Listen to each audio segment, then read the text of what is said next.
Hi there, it's Claire here. This is Game on Expo, and I'm with. Rich Keeble.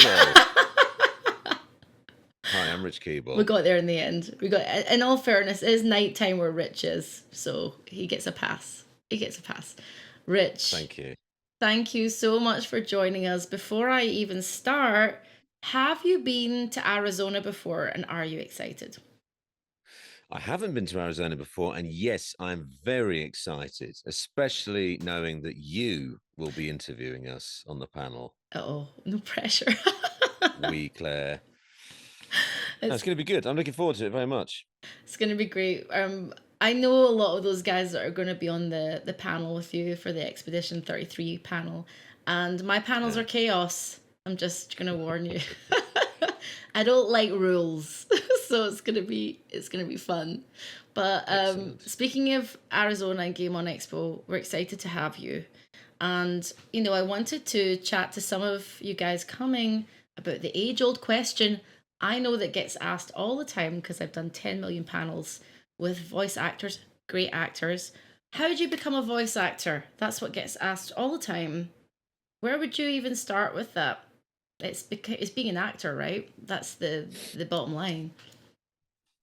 Yeah, well, I always actually find this quite interesting because, I mean, I can say how I became an actor slash voice actor. And I came into the business slightly through a different route than probably the other people on that stage because I didn't go to drama school and I didn't really do any theatre because when I was a kid, I wanted to be, well, actually, funnily enough, when I was a kid, I wanted to be in sitcoms like those British studio sitcoms that I would have watched in the 80s and 90s, like Blackadder or Bottom, or sketch shows like French and Saunders. That's kind of what I wanted to do. And I also wanted to like voice animations and things like that.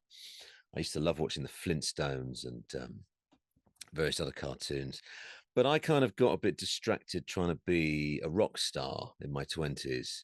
So I didn't actually get into acting until I was in my 30s. So yeah, I sort of went in, I came to it through like a comedy route, I suppose. I started doing live comedy and sketches and bits of stand up. I managed to blag my way into a BBC Three sketch show actually, and then I managed to get an agent, book some commercials, get another agent, get some bits of TV, and then I sort of, while I was doing that, I went into voice stuff simultaneously. Like I managed to get a voice agent, managed to start doing audiobooks, managed to start doing games, and then yeah, get bigger and better things and kind of work your way up really. So I've really done a lot of knocking on doors and sort of learning on the job and using life experience and my own extreme emotional maturity to succeed to where I am today. Known for voicing a faceless gestural. I love it. You know what? Look where you are now. Hi, mom and dad. Here we are. you Yeah, know, people often this ask, there guy, you go. this What? guy. Oh my God. What is this? Is this your character? It is. Oh yes, that's someone gave me that at MCM London, I think. Yeah, Where do you it's put quite all the cute, isn't it? stuff? Because I get given stuff sometimes, not like you guys, but people will bring me things sometimes. I have a little place in my apartment that I put all the stuff. But where do you put your stuff? You get way more. Where do you put that? Yeah, well, I've got a big shelf up there it's full of Monocos, and I've got a mask keeper and a Francois rock. So yeah, bits and pieces up there. Yeah, I mean, I love it. I try and keep it if I can. If I can get it on the plane home, then I will. Yeah, I wonder when they're doing the scan what they're thinking. They're like, who is this gentleman with all of these strange little things in his thing? I always wonder that about my friends that come home from conventions. What must they be thinking when they look at the scan? Yeah, well, I had this mask keeper that I brought back from Atlanta, and the guy insisted on taking it all out, all the bubble wrap and everything. It was a Ugh. real pain in the ass, but he was like, "Is there anything here that could hurt me?" I'm like, "Well, in the world of Expedition 33, potentially, but not in." right here, right now, probably not. It's very brittle. Please be careful with it. But yeah, I wanted generally everything's made it home. Yeah. I wanted to ask, going back to like your comedy experience, because you know everybody's way into wherever they get to is always vastly different. You know, we're all different humans, but in terms of comedy, has that informed you in any way?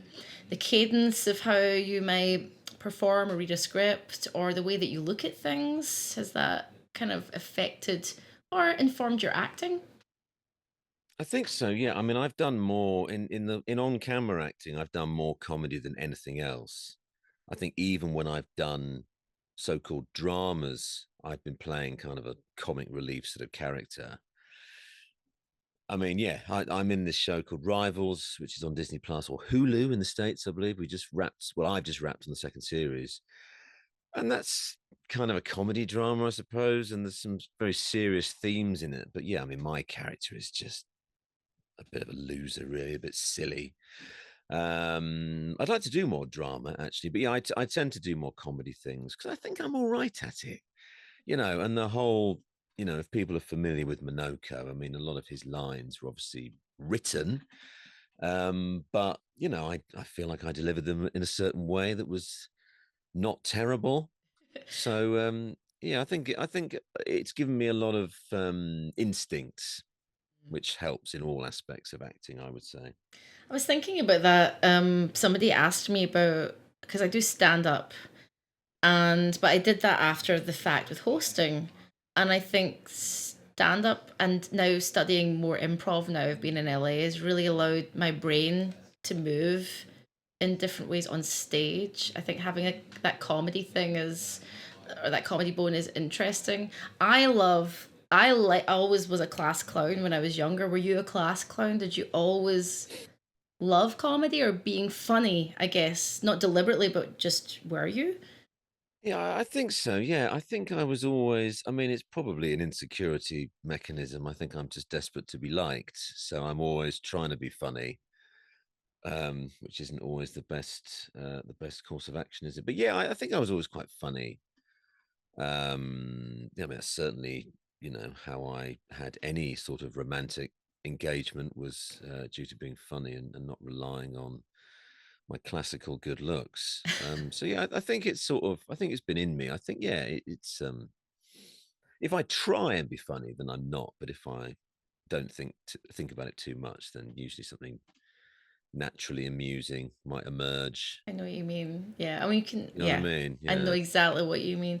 I have the best thoughts or themes or stories around stand up specifically if I'm just walking around, you're just listening to conversations. yeah. But if you have to sit down and write, I can't do that. I can't sit down and write. That's not who I am. But you know what? Interestingly enough, I was doing an acting class last year. It was a Meisner intensive. I just wanted to do it because I thought I interview actors. I'd like to know more about the craft. And we were doing the Meisner practice of you're wearing a grey t-shirt, I'm wearing a grey t-shirt, that whole thing.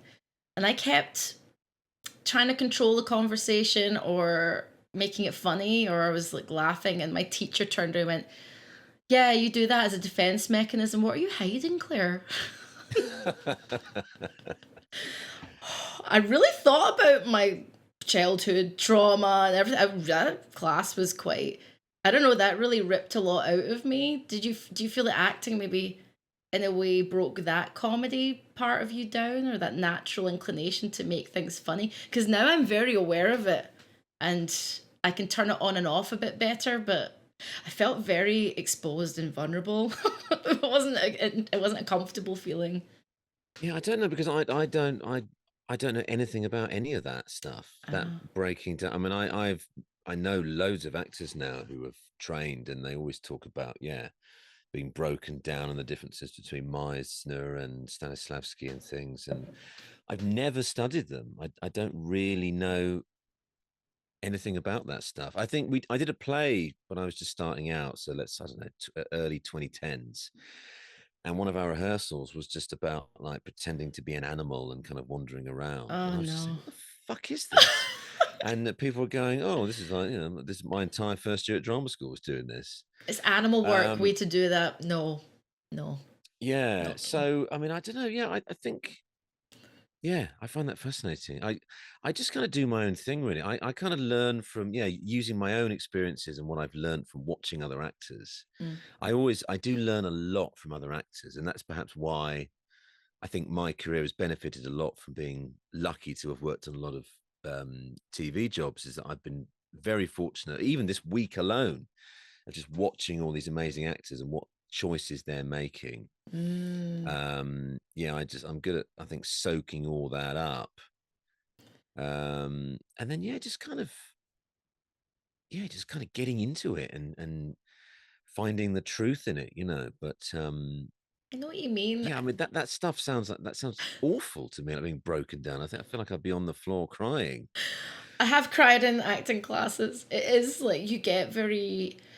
You know what I wrote in my notes after that? I wrote, so it was maybe a week later, and I was thinking a lot. And my big note on one of the pages was, "Don't be my mother." It's like All I was really right. thinking a lot about like parenting and everything.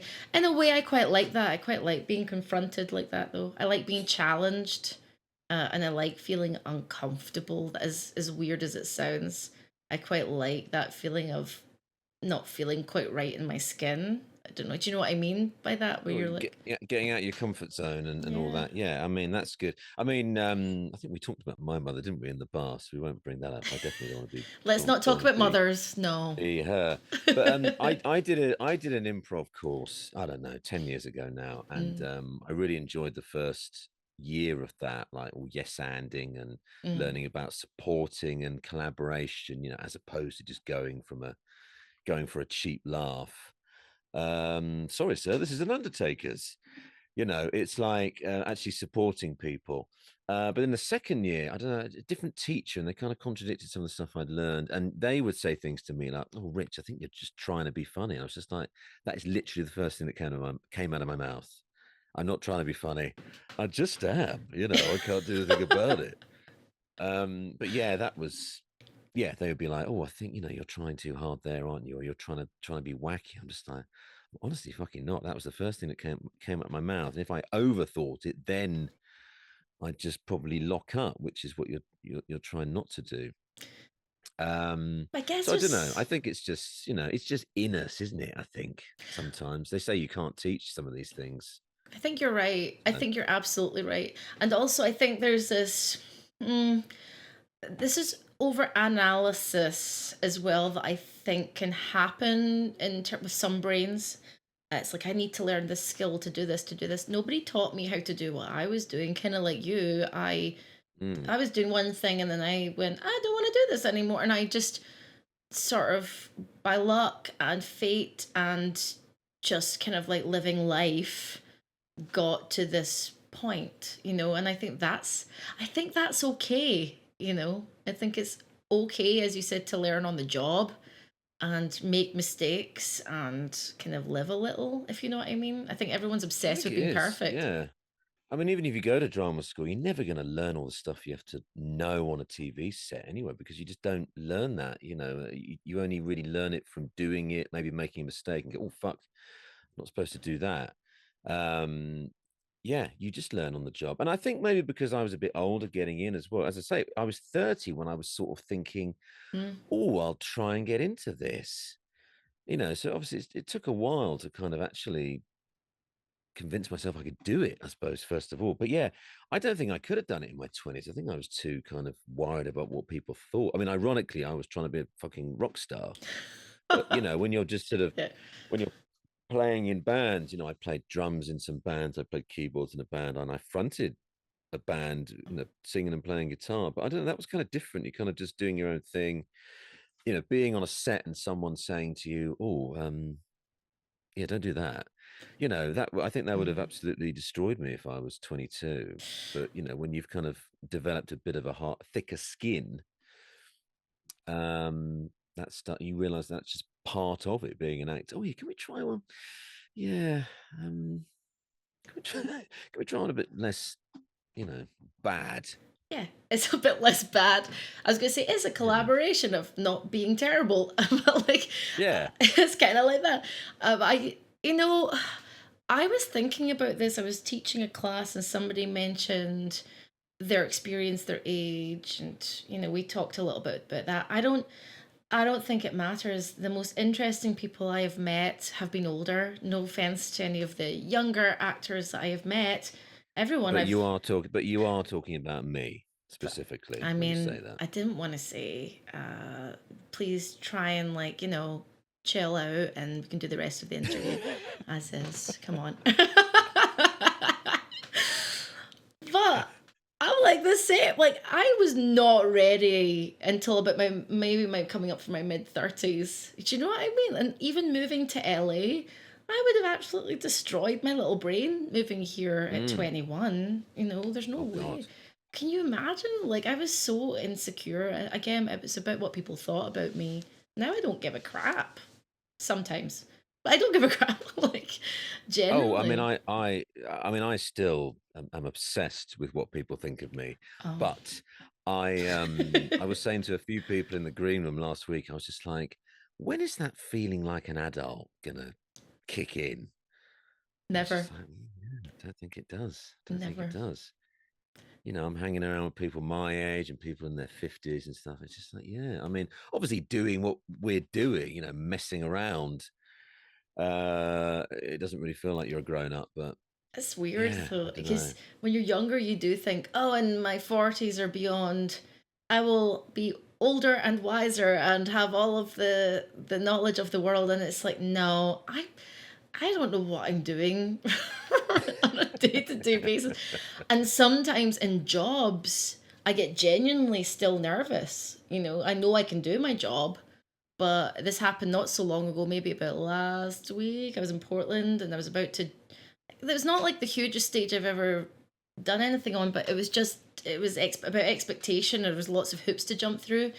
My heart was like beating through my chest. I kind of like that feeling. I like the feeling of feeling uncomfortable. Does that sound weird? I kind of. No, because it means that you care about it, isn't it? It's like I Mm, get nervous as well, but I love doing it and I wouldn't want to not be doing it. oh. I mean, I keep going back to this TV thing, but like I was talking to Danny Dyer on Friday night. And for those in the US who may not know, Danny Dyer is very well known in the UK. He was in EastEnders for 10 years, which is a very much watched Mm. soap that's been going for a long time. And he was saying, because he's in Rivals, and he was saying that when he did it, he was actually really nervous and really insecure when he started it, because he was worried that people would look down on him because he's been in a soap, Oh. and he was saying, he was just, yeah, he was really, really nervous when he started. And he's an amazing actor. I mean, he comes across as very confident. I mean, I think many would say he's a bit of a national treasure these days. But yeah, you'd think, the way he holds himself, you think he was really confident. But yeah, even someone like that who is infamously Harold Pinter's favorite actor, Danny Dyer is. No, really? Um, yeah, Amazing. he was Harold Pinter's favorite actor. And if he's feeling insecure, being top whatever he is on the call sheet in a hit show, even though he's famous to just about everybody who lives in the UK, then that kind of means that it's all right for the rest of us. That's interesting. At this convention the other week, and I was thinking about some of the interviews I did at the end of last year. I mean, Gillian Anderson was like, "Yeah, I think I'm going to get fired the first 2 3 days. I always think I'm going to get fired." She's phenomenal, right? And then Yeah, I was absolutely. I was speaking to Manny Jacinto. He's in Freakier Friday and the Acolyte and things like that. He's great and a brilliant actor, and he was like, "Yeah, I still don't really know what I'm doing." And I started to really reflect on all of these actors I'm talking to. What is it about the personality of creative people, performers, that keeps us in this weird state of fear and insecurity? Clearly we keep moving towards what we're moving towards, but we still think we're not good enough. Why is that? Like, it seems to Yeah, be a thing. I guess it's just because we care. Because we said this about Danny in the first series. It's like he works hard on his. He really cares about it. If he's got a big speech the next day, he'll work on it hard, Mm. and he won't go out to the pub. I think that's it. Yeah, you realize that everyone who, yeah, everyone kind of feels a bit like, oh, was that all right? And when I went, I keep banging on about this bloody show, but I've learned so much in this show. Like Mm. even when we went to the screening of series one. I'd be standing and I'd be looking at other actors around me, like people like, like Oliver Chris, who's I've been watching him on TV for 20 years. He's kind of just kind of like sort of, you know, cringing a bit and not really enjoying watching his performance on the screen, even though he's amazing. And Denise Black as well was saying, "Oh, I like doing it. I don't like watching myself." Mm. And it's like, yeah, yeah, all these brilliant actors who've been working consistently for 30 years, they love doing it. And, we have to do it. There's also an element when you've been doing it for so long, you can't do anything else. I've lent so far into this. Well, this is me now. But yeah, you love the craft. You love doing it. You don't Mm. necessarily enjoy watching yourself. And I think that's the thing. I think if you think you're amazing, then you're probably not. No, there's something wrong with, I think, anyone that just goes, I'm just, I mean, with anything in life, I'm great. Everything's great. I'm great. There's something inherently wrong there that you can't reflect and Yeah. look at yourself no matter what you're doing. It's good to go, I think I was good there. Let me pause for a moment and really think about that. And, like, you're allowed to praise yourself, but reflect. Those two things can be true. But I Yeah. just find it hilarious and heartwarming as well. There's so many amazing people I've spoken to who are like, yeah, I mean, Tom Hiddleston said the same thing. Went, yeah, I suffer from imposter syndrome all the time. And I remember afterwards, these Loki fans, this bunch of girls, messaged me on Instagram. This was a number of years ago, and they said, "Thank you for talking to him about imposter syndrome. We just thought, he was like, I mean, I guess I'm paraphrasing them, untouchable, confident, and it made them connect more. There's something about seeing someone on a screen or stage that psychologically separates, but we're not different from each other at all. We're just Yeah. big old It flesh bags." reveals the yeah, big old flesh bags. It reveals the humanity, doesn't it? I've throughout my career, before I was an actor and since, if I meet an actor and they're nice and they've got humility and modesty, and yeah, they're not up their own arse, it just makes I connect to them so much more. I enjoy watching them so much more after that. Oh, It's like 100%. I will just bore people just to say, how I love watching David Tennant in things now, knowing how nice he is. And the Yes, same with Danny. It's just like he's just, he's hanging out with the rest of us, just a normal guy. You just forget that, he's Doctor Who and all this. Just yeah, it just and then then you meet someone who maybe wasn't that nice to you for whatever reason, it kind of puts you off them. 100%. Well, not name names. But now that you so now that you're on this kind of crazy journey with like conventions and things in the last wee while, it must feel, I guess, quite wonderful, but does it feel overwhelming when people are talking to you and they're really connecting to your work and they want to know about you? And I mean, that's a part of the job that you don't start to think about. You don't ever think about when you start as an actor or a comedian, right? No, not at all. I mean, yeah, I mean the convention thing, really kicked off for me end of last year. Yeah. I think I did 5 in 6 weeks. Whoa. And that was in and then I was juggling that around filming, and then I went to Paris for the concert. So I went to LA for the Game Awards. We had the golden joysticks in there as well. Yeah, that was a crazy October onwards was crazy. And my January's been pretty crazy as well. And I will start doing some of these conventions again.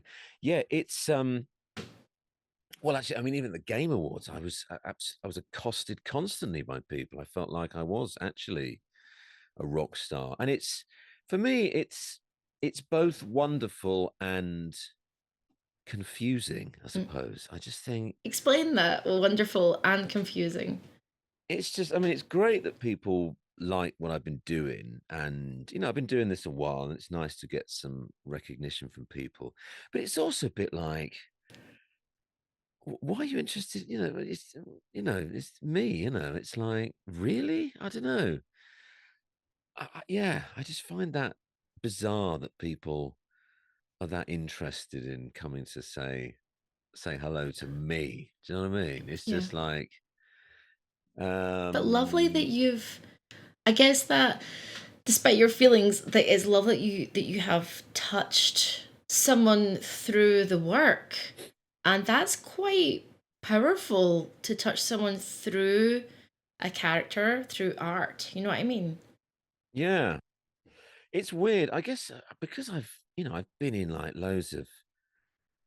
I mean, I've done a load of games. I've done a load of TV things, and I don't know. It's like I've kind of got used to kind of just being sort of lucky to be kind of working, and able to do this, but used to just kind of being a bit under the radar. No one knows who I am. And then suddenly, I mean, certainly in the game world, a lot more people know who I am, which is great because, a lot of this business is people knowing who you are. So they're more likely to, they might just come and give you a direct offer for something.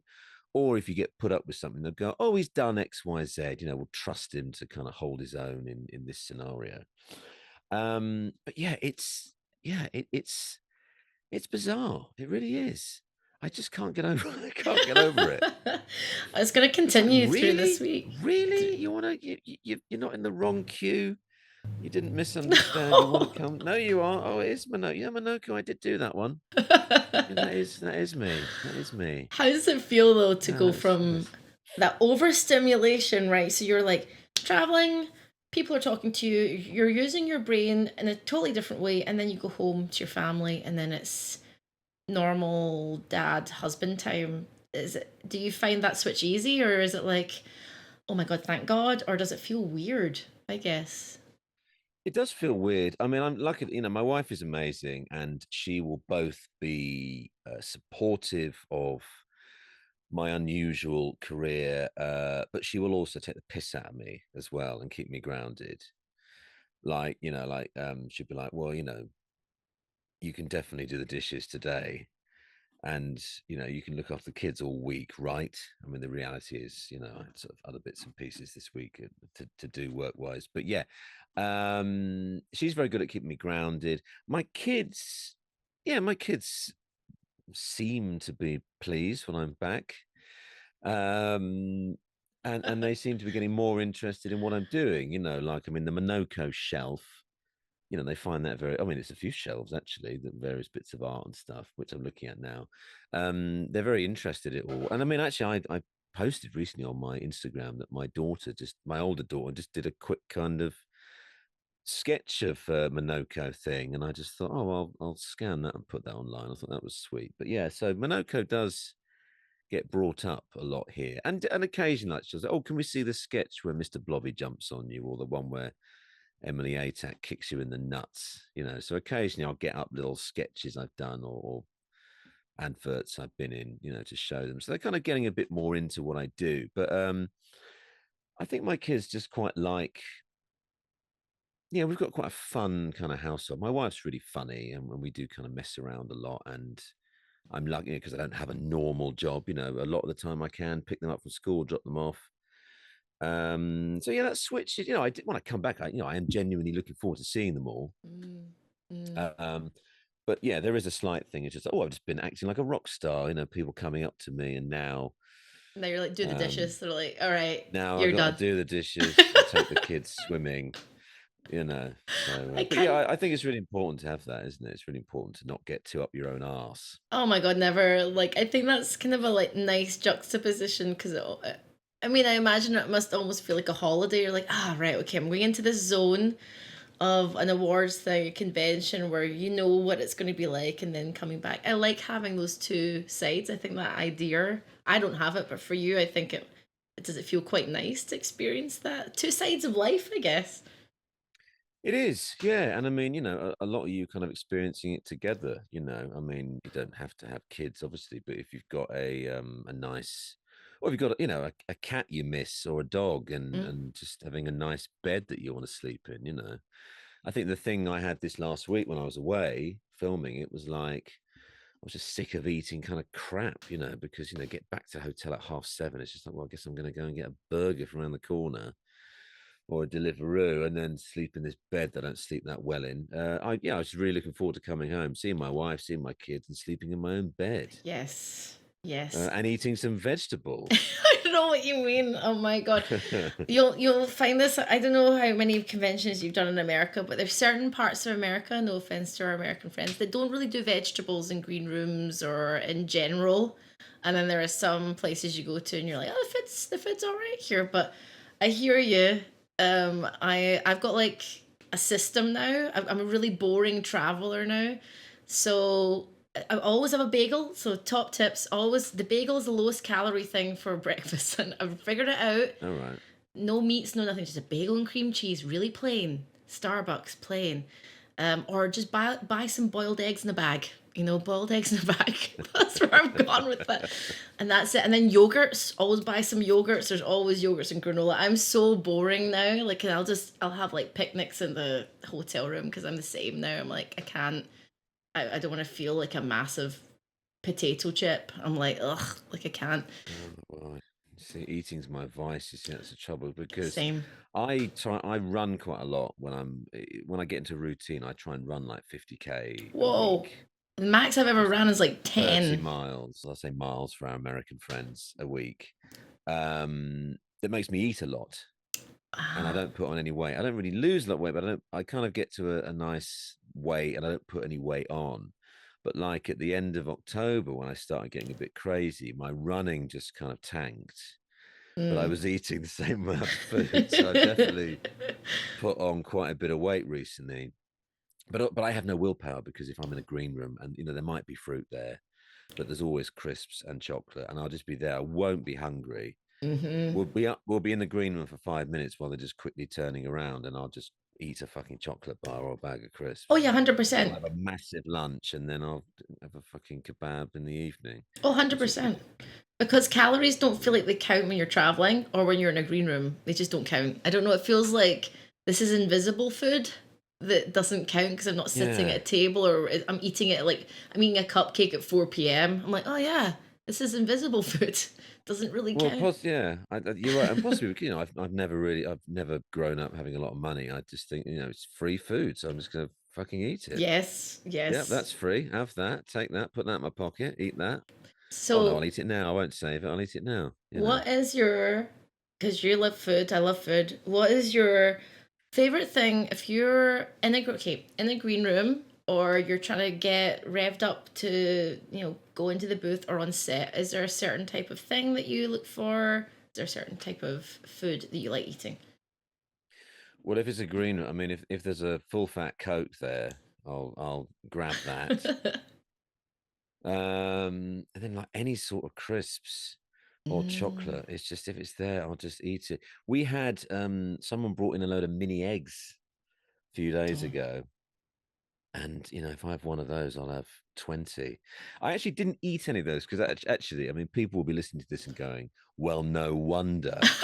But I've had a bit of a toothache the last few days, Well, like just shooting up there, and I was just, oh god, if I eat mini eggs or something, I'm just gonna shoot it. I went to the dentist yesterday. My wife very kindly booked me an appointment, and the guy X-rayed my teeth, and yeah, right where the problem was, he just said, "Yeah, you've got a massive hole." That was his exact wording, massive hole. great, nice, loving that. Yeah. Loving So I the got I like his kind wording. You got a massive hole in your face and your gums. There you go. Deal with it. I'm scared. Like, I yeah. don't do any healthcare stuff here because I don't understand how it works here, and nobody really does. so like, Oh, yeah. so when I come back to the UK, that's when I get everything done, and then I kind of like hope for the best until the next time, kind of thing. So Well, that's yes, it's a less than ideal situation, isn't it, over there or over here, wherever you're watching. But yeah, obviously we have the NHS in the UK, but dentistry that isn't really covered by the NHS, is it? I think sure it was when I was a kid, but you got to pay now. Although I've got to pay, so I'm basically gonna have this tooth out because it's right at the back and it's like 50% decayed. oh my So god.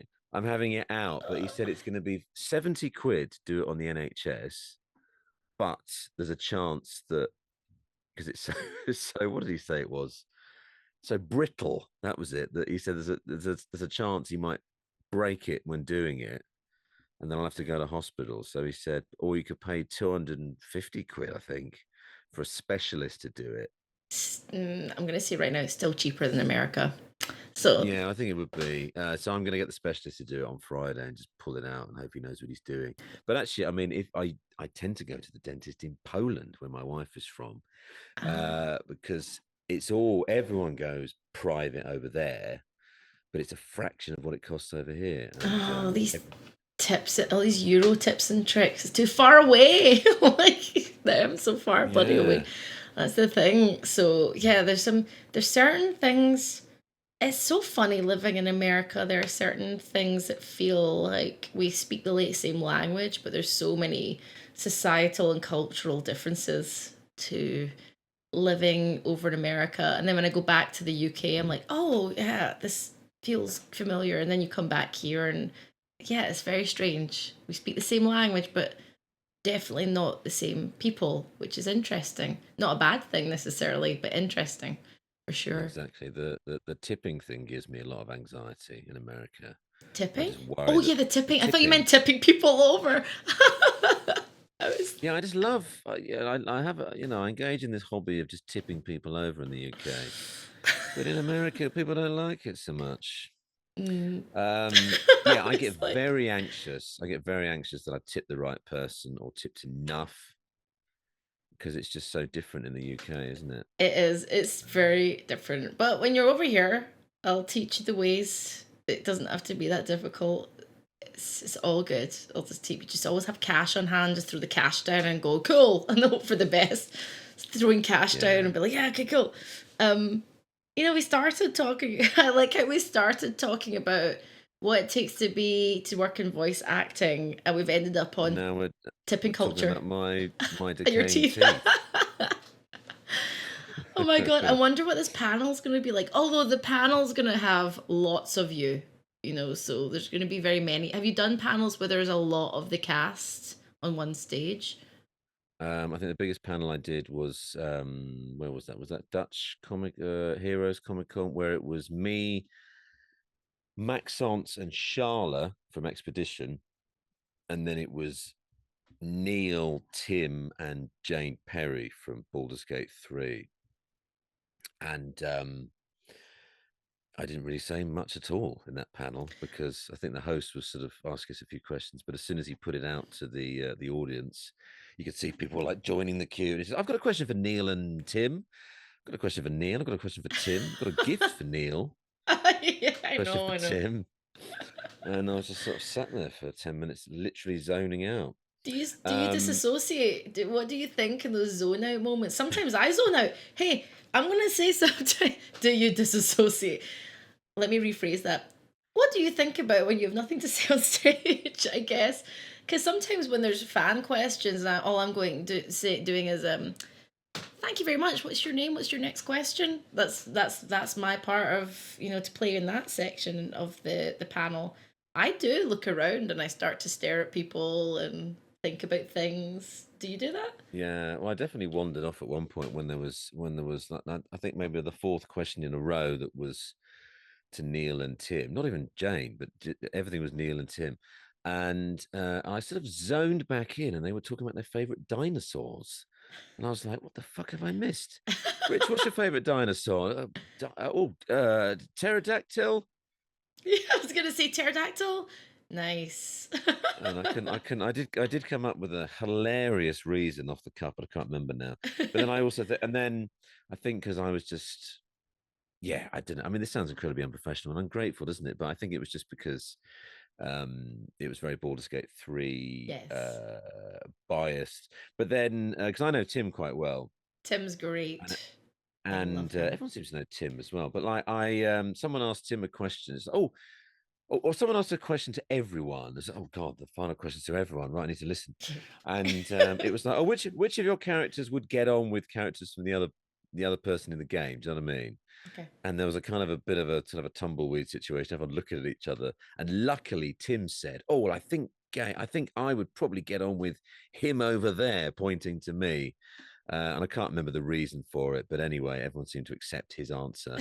I think because that Gale likes shoes, doesn't he? And Monoko likes feet, obviously.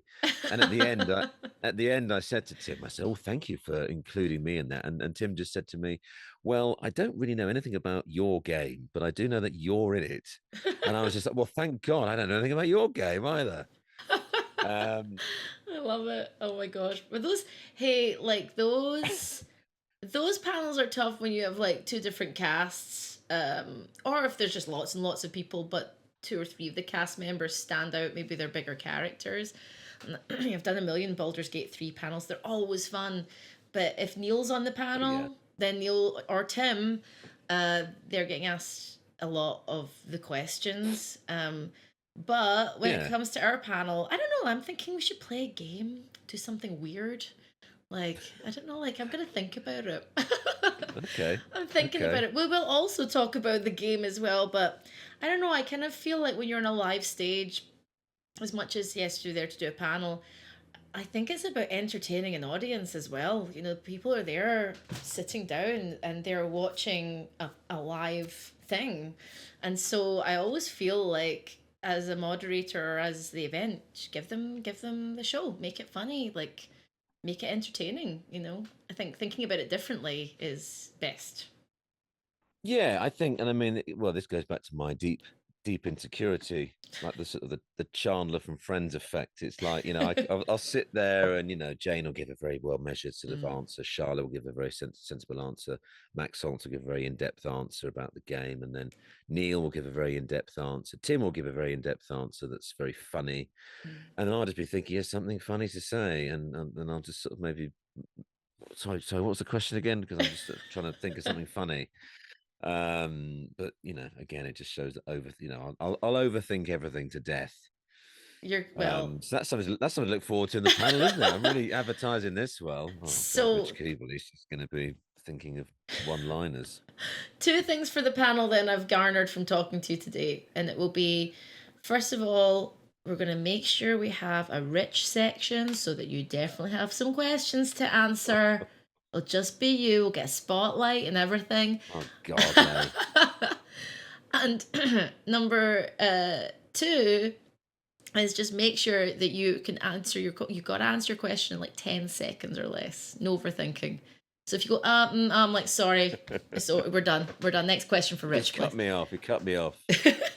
Pull a lever and my chair will go backwards, Yeah, totally. or some gunge will come down like Always something wanted like to like Noel's house like party. Noel's If house. anyone gets that reference, Leave I'll a be delighted. message in the comments.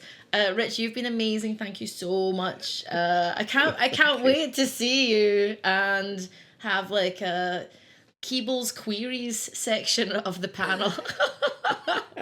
It's gonna be great. Yeah, did we actually talk? Did we actually talk about acting? Yeah, we did a bit of about 5 minutes at the start. Then We we talked totally about my did. teeth a lot. Guys, you've learned a lot about Rich, and in fact, maybe if people watch this interview, they can ask you some dental questions when it comes to the Q&A. Maybe there could be a whole dental section. Well, I used to be in these commercials on TV for years for Top Cashback about 10 years ago, and people used to really pick apart my appearance on Twitter. Wow. Like people were going, "Oh, that ginger cunt on the hippo. Don't you wish he was dead or something?" Yeah, I know. And what about his teeth? I've been thinking, what's wrong with my teeth? There's nothing wrong with your teeth. And there's nothing wrong with Well, being ginger either. there currently is. There currently is something wrong with my teeth. Well, no, they're Um, falling apart. You might be toothless by the time he might not even have teeth, you guys, by the time he gets to Phoenix. Just gut maybe like not. Gumsy Maybe not. Keeble. Huh? Rich, thank you so much. We will follow you in the description here. Thanks, We'll Claire. put all the stuff, and we'll see you in Phoenix real soon. Thank you, Yeah, Rich. great. Can't wait. See Thanks, you soon. Claire. Thanks. Thanks, Bye. everyone.